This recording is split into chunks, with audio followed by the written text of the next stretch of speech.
If you came here for what you missed news, I'm sorry to disappoint. I'll have another episode of that soon, but I believe this story warrants a video done by itself because the context of this is pretty ridiculous and it's very frightening to say the least if it is actually true. But let's get into it. First-person shooters cause brain damage according to new study. Now, the wording of this is definitely clickbaity. It's to get you to realize, hey, oh my god, I could have been playing a video game like Call of Duty and I could have brain damage because I played it for a number of years. But let's get into this. The University of Montreal study suggests that there's a link between FPS games and brain damage. Please note that it is FPS games, and please note the type of FPS games that may cause brain damage. Now, there's a few things within the study that I disagree with greatly because I can understand where this study is coming from, but before I get into that, let's read over the article itself. Video games have always found a way to pop up in media, as this individual claims, and yes, this is true. A new study in Canada, the University of Montreal believes it may have found a link between first-person shooters and brain damage. The study was conducted on 100 participants who were asked to play 90 hours of first-person shooters such as Killzone, Call of Duty, and Borderlands. Now, I want you to pay particular close attention to this paragraph right here. It says it's 100 participants. This is nothing on a global scale. This is nothing on a city scale even, or even a small town. In my small town alone, 10,000 people live here. So 100 participants is nowhere even remotely close to a decent size of population to test something on. Especially video games, especially something that you could put out to a general public and they could do it at home. All you would have to go off of is their word. I understand that it would be less controlled if you didn't bring these people in and have them play specific games, but I find it extremely odd that someone would lie about the video game that they were playing. All they would have to do is play a first-person shooter for a certain amount of time. Now, they were asked to play 90 hours. This does not specify if these hours were back to back to back without rest. This does not specify if this was in a week period, if this was in a month period. Do you understand how this study can be fabricated? I think anyone who was asked to play Call of Duty for a week straight for 90 hours would probably be getting some brain damage, man. You need some rest in between. You can't be playing video games for 90 hours in a week. That's double a work week, man. That's ridiculous. And I don't think it was like that, but I don't know because of this article. And I'm not saying the person who wrote this article is bad at writing, but the information put in here, it just doesn't specify why there were only 100 participants. It doesn't specify why they play 90 hours, when, where, how. There's a lot of variables here. The last thing I want to hit on is Borderlands. Borderlands is not a first-person shooter in the vein of Killzone and Call of Duty, and I want you to keep forefront in your mind Borderlands, because there's a couple other games that I'm going to mention that break up the monotony of first-person shooters, which makes me kind of look at the study and think that the results have been skewed for some reason. After playing these games, studies showed a noticeable smaller level of gray matter in the brain as compared to someone who doesn't play video games at all. Researchers claim that playing first-person shooters will activate the quote-unquote autopilot portion of the brain, allowing the hippocampus to diminish in size, which over time can lead to memory loss, depression, and schizophrenia. Whew. Those are some heavy claims to weigh against the FPS industry, especially when you only have 100 participants and you don't specify how long, when, where, and why they were playing these games, whether it was for a week or a month. And it's strange that they emphasized autopilot, because I could see autopilot from Call of Duty. I think everyone can, whether you're playing the campaign or you're playing multiplayer, and it's the same with Killzone. Campaign or multiplayer, yes, there's certain things you have to learn in the beginning, but after that, you can pretty much play the game. It's the same thing with Overwatch. You know what to do. You know what tactics to take, and after a while, the same tactics that work are the ones that are used consistently. And Call of Duty and Killzone fall into that category, but Borderlands doesn't necessarily, because Borderlands isn't a competitive online shooter, it's a massively multiplayer shooter. So you work with people to overcome challenges, and the campaign changes up things a lot. Yes, you're consistently running forward. Yes, you're consistently looking around in a certain way. Yes, you know how to use a controller and do these movements, and you get put on autopilot in that regard. But the game gets broken up a lot with finding items. You get new weapons, and you have to spec out your character. It's an RPG pretty much mixed in the first person vein. So I find it incredibly hard to believe that Borderlands itself would cause the same thing that Call of Duty and Killzone would. These participants were then asked to play 3D puzzle solving games that require more challenging thought and spatial awareness, which resulted in an increase in gray matter, strengthening the hippocampus. So basically what they're saying is when you're not playing first person shooters and you're playing puzzling games, it increases your brain. Well,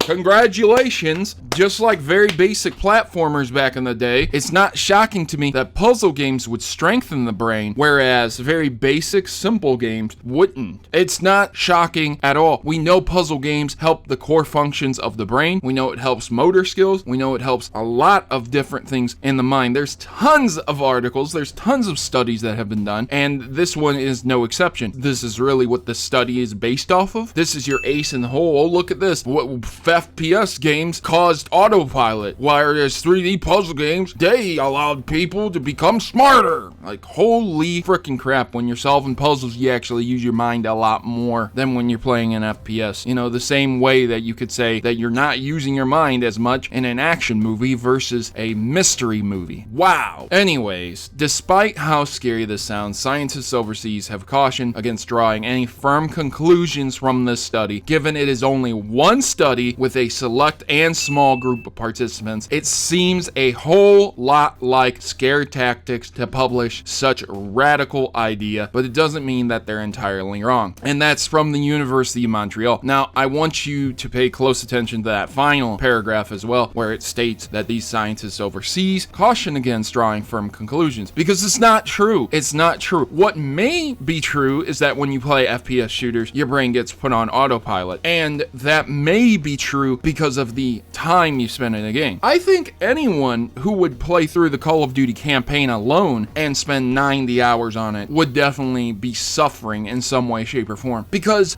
those campaigns are 4 to 8 hours long, depending on how you play, depending on how quick you are. Even the slowest of people usually only take 8 hours at most. Same with Battlefield 1, okay? These campaigns, they're not excessively long. So if you tell someone, hey, you gotta play 90 hours of this campaign right here, it's gonna hurt them in their brain. No one wants to sit and stare at a screen, continuously doing the same exact thing, not challenging themselves, not being entertained. And a lot of these FPS shooters, they do the same thing. The enjoyment comes from the multiplayer elements of these games, where you can overcome an actual enemy opponent. And after you play so long, you get so good that you can predict the actions of the enemy based upon the maps, because you know exactly where these people are going to go, and you know exactly what they're going to do, especially if they are new individuals. Or, as we used to say back in the day, they're noobs. They're fresh meat. They're fresh to the game. They don't know any better, and you can crap on them and you can get a bunch of kills. And that's really crappy to do, but people do it. Now, does that train your mind? Does that strengthen your mind? No. No, all you're doing is practicing what you already know. You're not learning a new skill. You're not doing anything new. Does it cause brain damage? Wow, what a statement to make, right? I can't really say. I'm not a neurosurgeon. I don't specialize in that, but I can tell you right now, doing the same thing over and over and over again without challenging yourself can put you on autopilot. And I don't know if that will cause memory loss, depression, or schizophrenia, but I'll tell you right now, I don't know a lot of schizophrenics that play first-person shooters. I just don't. Personally, in my own personal experience, I know a lot of depressed people who play FPSs because, you know, most people who play excessive amounts of first-person shooters, a lot of them that I know, they don't have jobs, man. They play video games to escape reality. That's just a thing that happens. That's my own personal experience. I'm not saying all people who play FPSs don't have jobs or things like that. So one of the things I want to hit on before I end this video, my good friend CowsCrazy is playing Metroid Prime on his channel. He's got a Let's Play going on. Go check him out. Go watch this Let's Play, because we want to know if we're going to get brain damage here, because this is a first-person shooter. So two things: if you're watching an FPS, are you getting brain damage? So on Twitch, when you're watching things like people playing through Metroid Prime, are you getting brain damage? On YouTube, when you're watching people play Metroid Prime like CowsCrazy. Are you getting brain damage? And then on top of that, Metroid Prime is a puzzling first-person shooter. Yes, you do need to know the actions. It's very generous with how it allows you to play the game. There are massive boss encounters that require an extreme amount of strategy, and they're tanky, and they take certain hits, and you have to discover their weak points and things like that. It causes you to think. You can scan your environment and find things within the game. It takes you and puts you in situations where you have to not only know the controls, but know a multiple different amount of button presses, combos. You need to know what you can break, can't break, and things of that nature. So would that put you on autopilot and make you suffer brain damage? That is a very, very good question I would love to hear answered. At the end of the day, we don't know if first-person shooters will cause brain damage. I get straight A's in my college. Probably written anywhere from 100 to 200 papers since I've done college. This is my third year of college, so there's quite a few papers I have to write, and I get straight A's. This does not make sense to me. This study does not make sense to me. There's something more to it, and I can almost guarantee you it has a lot to do with the types of games you play and how often you play it. Hours, back to back to back, without breaks. You're not playing other games. You're not challenging yourself, things of that nature. So that's all I have to say, ladies and gentlemen. I hope you guys enjoyed this video. Please like and share this with other people because this is ridiculous. This just gives ammo to media to sit here and clickbait you and clickbait people and say, see, look,